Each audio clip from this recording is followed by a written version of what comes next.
Hey guys, it's Mike here, and in this video, I want to discuss something that I've always wanted to do a video on here on this channel, which is time echoes in Dragon Ball Z.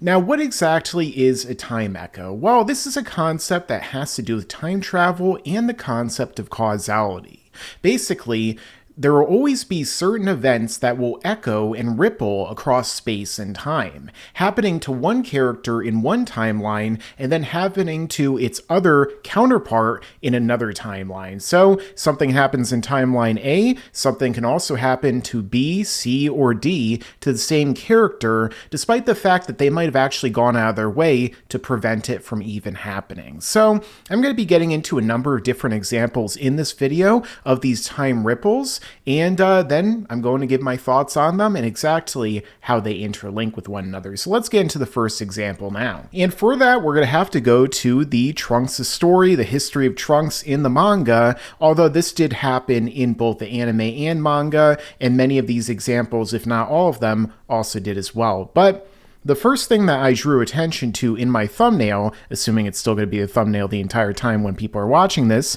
has to do with Gohan. Not only his future and original variations, but also the main timeline. So, in Trunks' story, what we find out is that Gohan actually is missing an arm. His right arm, or really his left arm, but, it looks like our right, basically, in this case. So, basically, the way that this happened, to our knowledge, is that it happened during a fight with the androids. More specifically, something occurred in which Gohan was nearly killed during his final fight against Android 17 before this final fight, and somehow he had actually lost his arm. So the way that this happened in the anime was that Gohan shielded Trunks from an attack when they both were fighting against Android 17 and 18 in a city. During that point, Gohan was nearly killed. He gave the last of the Sensu bean to Trunks, and of course, because the Sensus no longer existed, he wasn't able to get this back, and he also got a Yamcha scar, possibly from that event for good measure too, which definitely isn't a good sign when you're about to go and fight for your life. However, what happened to Gohan in the main timeline? Well, whereas this happened with Android 17 in the main timeline, the very same thing happened, or a very similar event occurred, to Gohan in the main timeline involving Trunks and his father, Vegeta. More specifically, what happened is that Trunks was taken out by Cell after he returned as Super Perfect Cell, as we could see right about here. And I'll be getting back into this scene soon because you'll see how it actually interlinks even more. But after this happened, Vegeta, well, he freaked out. He was enraged because his son was dying before his eyes. And, the anime gets even more into this than the manga, which is yet another thing that I think the anime actually improved upon.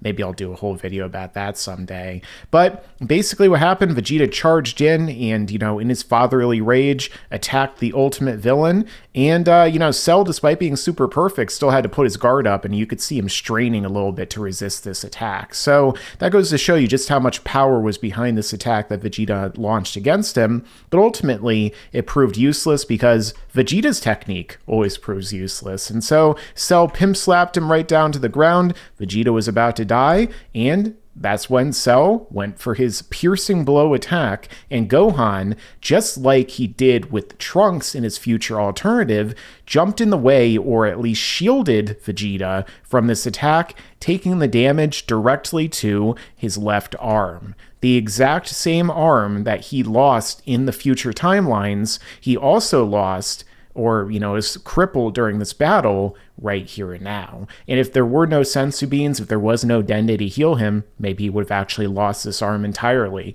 And this is something that also, just like in the original timeline and the History of Trunks timelines, limited Gohan's power. As you could see right here, he said that basically, it's a shame that he lost his arm, and thus, as a result, he's not necessarily able to, actually showcase his full power. And even Trunks says right here, but Gohan, not with one arm. Trunks, stay right here, you hear me? And then he said, but I'll fight, I'll get a lot stronger. Well, Gohan wasn't going to allow that. So he saved Trunks, which inevitably led to Trunks going back in time and saving everyone through helping everyone to survive the battles and helping Gohan to train with his father Goku, who survived because of the heart virus medication, so that inevitably Gohan could overcome and defeat the ultimate android, which also included both 17 and 18 within him, the antagonists of the future Trunks storyline. But things get even further from here, because what way did this also ripple through time involving Trunks as well? Well, let's say that 2 times in a row. What happened? What we could see here. In the original timeline that Cell came from, before he made his way back in time, what did he do? He killed Trunks, the original one, and left his timeline without any defender. Despite everything that happens, every single difference, what occurs right here? Well, once again, in the main timeline, to a different version of Trunks, Cell killed him. He blasted him straight through when he returned, and it seemed like it was completely by accident. Or maybe it wasn't by accident, but rather by the causality of time trying to snap back into place and make it to where it in turn would make it so that Trunks would die just like he did in the original timeline. It's kind of like what they said in the Days of Future Past X-Men movie, probably my favorite superhero film, in which time always tries to correct itself. Even when you go back in time and change things, they still occur just differently. And that's exactly what happened here, because Cell still managed to kill Trunks after all, despite everything that he had gone through, despite the fact that this wasn't even the same Trunks. He managed to kill him nonetheless, because the duplicate suffered the same fate. Only a little bit more of an optimistic one, because the fact that eventually he comes back from the dead at the end of this arc and inevitably destroys Cell once and for all in his timeline, and then in turn stops an infinite loop from happening in which another Cell would appear, kill Trunks, and go back in time ad infinitum. So what ended up happening next also around this time? Well, what happened to cause Gohan to become a Super Saiyan 2 in the first place? Well, let's take a look at that scene. As we could see here, Gohan is watching his friends being beaten down by the Cell Juniors because Cell is trying to provoke him to tap into his hidden power. So much like what happened with Vegeta, maybe you could say this is another time ripple, he is allowing someone who could become more powerful than him to tap into that so that his Saiyan power, his thirst for battle, will be totally quenched by the time that he wins, or at least he thinks he will, but he's definitely not going to, because we know how the story goes. But what happens here? Well, when Gohan becomes a Super Saiyan 2 for the first time, it doesn't happen just out of nowhere. Rather, it happens because of the sacrifice of a certain character, with that being, in this case, Android 16. The nicest and the most natural, peace-loving of all of the different androids, other than perhaps Android 8, Android 16 comes in and he tells Gohan, "Son Gohan, it's not a crime to fight for good." I'll do my Herald impression for this. "There are some who will never listen to words. Feel the anger, set your passions free. I know that how you feel, but you don't have to hold back." And then Cell says, "Good advice, but I'm trying to do this my way. The wild animals and the forest I love, don't let them be destroyed, you stupid scrawny weakling. Protect them for me." And then he gets crushed. So basically, this happens to cause Gohan to tap into the ultimate form of Super Saiyajin 2. As we could see right here, this awesome art, and his hair is only about a quarter as long as Beast Gohan. I don't know if that's a time ripple, but it's still pretty funny. But nonetheless, this is an amazing scene, especially in the anime when that awesome insert song plays.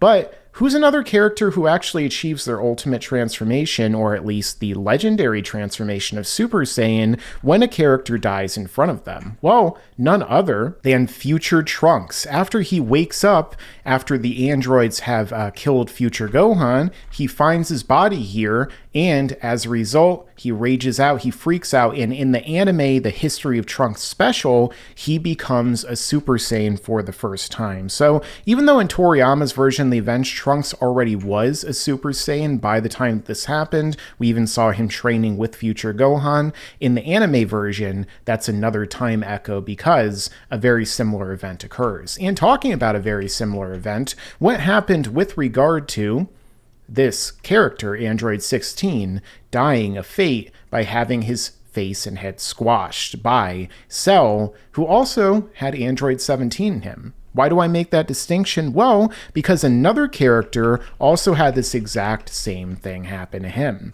with that being the creator of the androids, Dr. Gero. And what happened? 17 kicks his head off, then jumps right onto it and squashes it.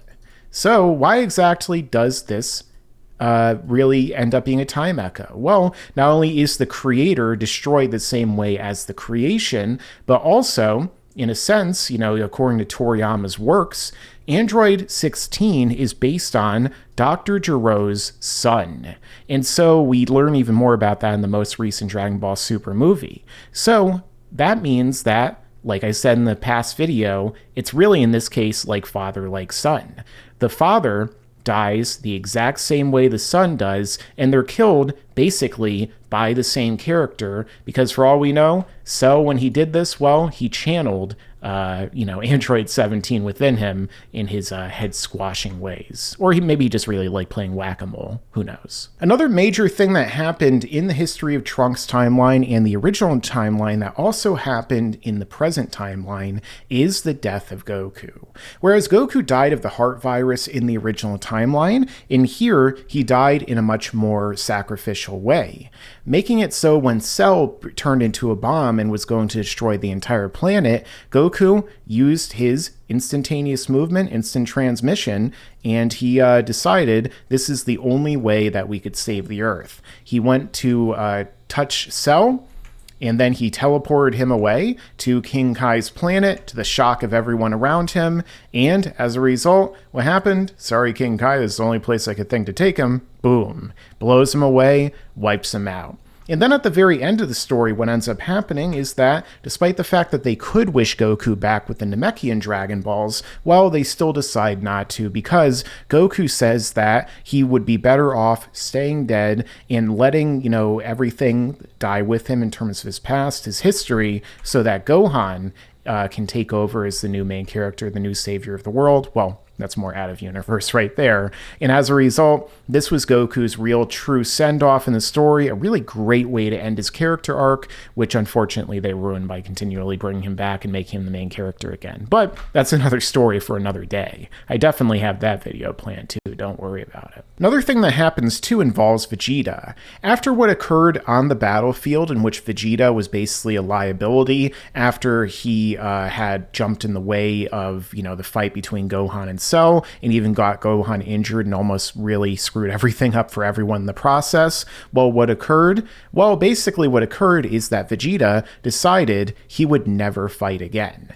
He says that he was utterly beaten by that father and son of Goku and Gohan, and curse you, Kakarot, how dare you die like that? He was really mad because that was going to be his victory. That was everything he was striving toward, not just to defeat Cell and stuff, but ultimately to overcome Kakarot. But he would never be able to do that because Goku sacrificed his life, and even his son utterly outstripped him and Goku in the process, making his power, all of his gains, and basically his limit that he was pushing himself up against completely irrelevant. And so he decided that he would never fight again, which is also echoing, in a sense, what happened in the other timelines in which Vegeta died fighting against the androids. It was completely removed from the equation forever. So in both timelines, Vegeta decided to never fight again, and as a result, that ended up being more conclusive of a finale for his character as well, just like what happened with Goku. This really was the best ending overall, I would say. And, the next arc totally didn't happen. Well, it did. Don't worry about that. I've read it many times and watched it. there were some cool parts. Another thing, too, is that the Dragon Balls in the main timeline disappeared just like in the original timeline in History of Trunks. Much like with Vegeta, originally this is because Piccolo was killed when he went to fight the androids. He was the first to try and the first to die.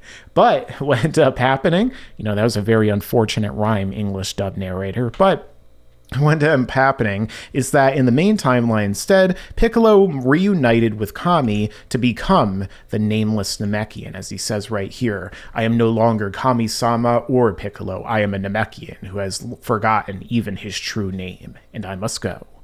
And it seemed like, this was actually going to make a difference and make it where Piccolo would be able to defeat somebody, but I guess Toriyama had other ideas. Nonetheless, definitely a great scene and another time echo in the story. Another big one actually comes from the next arc, the Buu Saga, because sometimes you could put things off for a little while and they actually end up being even worse. In this case, what ended up happening was that the population of the Earth in the original timeline, in the main timeline, or the original timeline in the History of Trunks timeline, were utterly annihilated for the most part by the androids. There were only a few scant survivors. Well, this happened in even worse sense with Super Buu, when he came to Kami's lookout. During this time, Piccolo tells him, because he needs to buy time, that he can go and he could kill everyone else on the planet in the meantime, so that Goten and Trunks will have more time to fight. I know I said time a million times in this video, time. Anyway, what ended up happening was Buu, well, he walked around the lookout, looked at everyone down below, raised his hand, and used his new ability, the Human Extinction attack, to wipe out everyone on the planet, as we could see right here, with the exception of some powerful beings that were able to avoid the attacks like Tien. And Mr. Satan, who also wasn't killed because that connection to Fat Buu that was still within Super Buu. And thus, as a result, this ended up what happening in the original timeline. Like I said, most people were killed. In this one, pretty much everyone was, especially when Kid Buu wakes up and wipes out the entire planet, leaving only Goku, Vegeta, Dende, and Mr. Satan, and the dog alive in the process, until they all get wished back. Because fortunately, in this timeline, they do have Dragon Balls, and a lot of them too. I mean, they had the other ones in the other timeline too. They just, I guess, forgot about them. And then the next one comes down to more of an aesthetic change. Of course, as I showed you before, what ended up happening in the History of Trunks story is that Gohan would put on his father's gi. He would recreate it to give him the strength and the courage to be able to match up to his father. But as he said here, that wasn't quite just what happened. And what ends up happening in the Buu Saga, after Gohan is able to actualize himself, he's able to get his power fully unlocked with the ultimate state. What ends up happening is he returns to Earth in order to defeat Super Buu, and he says to Kibito, I want the same outfit as my dad. I want to fight wearing his gi. And that ends up happening, which is that Gohan is given the exact same outfit that he wore in the future. This one's a little bit younger than he was in that future timeline, but nonetheless, his ultimate, more adult self as he is here, was able to charge in and be able to take on the ultimate enemy, who himself is really two enemies in one, kind of like Android 17 and 18. So that's just another example of a time echo in the story. But okay guys, this has been Time Echoes in Dragon Ball Z. Let me know your own thoughts down below in the comments. I'm sure that there are plenty of other time echoes that Toriyama has subtly put in there along the course of the story, maybe even some of them in Dragon Ball Super, because we do have some more time travel stories that occur in there, and Xenoverse and other stories involving time travel. Additionally, make sure to like, comment, share, and subscribe, and stick around, because there's a lot more to come in the future. See you later, guys. And you better subscribe!